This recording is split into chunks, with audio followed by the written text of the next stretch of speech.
In this video I will show you how to remove background video without green screen. So for this all you need to do is to go to Canva, is a graphic design platform, open your project and you can upload your video. For this tutorial I will take this video. So all you need to do is to click in the video, then press edit video, and then you can see here background remover.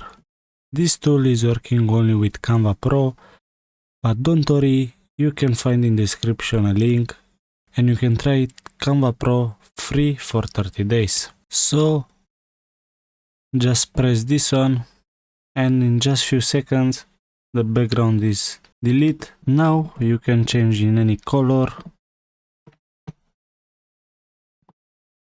or maybe you want to go here, press background, and let's say you choose this one.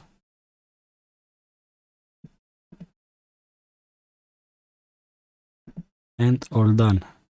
Your video is ready.